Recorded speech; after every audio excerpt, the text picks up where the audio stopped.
এদিকে ঈদের ছুটি শেষে আবারও কর্মচঞ্চল রংপুরের সরকারি অফিস আদালত ও বিভিন্ন বেসরকারি প্রতিষ্ঠান। তবে রয়ে গেছে ঈদের আমেজ। ঈদের পর অফিসের প্রথম দিনে একে অন্যকে জানান ঈদ শুভেচ্ছা। এবার ঈদের ছুটি ছিল ৯, ১০ ও ১১ জুলাই শনি, রবি ও সোমবার। এর আগে ৮ জুলাই শুক্রবার ছিল সাপ্তাহিক ছুটি। মোট ৪ দিন ছুটি ভোগ করেছেন সরকারি বেসরকারি অফিসের কর্মকর্তা কর্মচারীরা।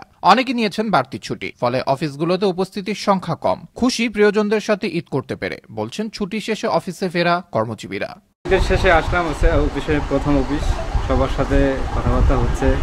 ছুটি শেষ হয়ে গেছে, ভালো লাগতেছে ইনশাআল্লাহ। ঈদের ছুটির পরে তো মোটামুটি খুব ভালোই লাগতেছে। এদিকে এখনো ঈদের আমেজ থাকায় রাস্তাগুলো দেখা গেছে অনেকটা ফাঁকা। চিরচেনা ভিড় নেই নগরীতে, তাই যারা রয়েছেন তারা চলাফেরা করছেন স্বস্তিতে, বলছেন সাধারণ মানুষ। ঈদের ছুটিতে যেমন রাস্তাঘাট কত সুন্দর ফাঁকা ফাঁকা, লোকজনের চলাচলে স্বাচ্ছন্দ্য বোধ হচ্ছে, যানজট নাই, নিরিবিলি পরিবেশে আমরা আসি, যাওয়া আসা করতে খুব সুবিধা হইতেছে। তাড়াতাড়ি এক জায়গা থেকে আরেক জায়গায় যাইতে পারতেছি। আমরা চাই রংপুর নগরী সবসময় এরকমই যানজট মুক্ত থাক। ঈদের পুরো আমেজ এখনো কাটেনি। হয়তো আসছে রবিবার থেকে সরকারি অফিসগুলোতে পুরোদমে কাজ শুরু হবে বলে আশা এই কর্মকর্তাবৃন্দের।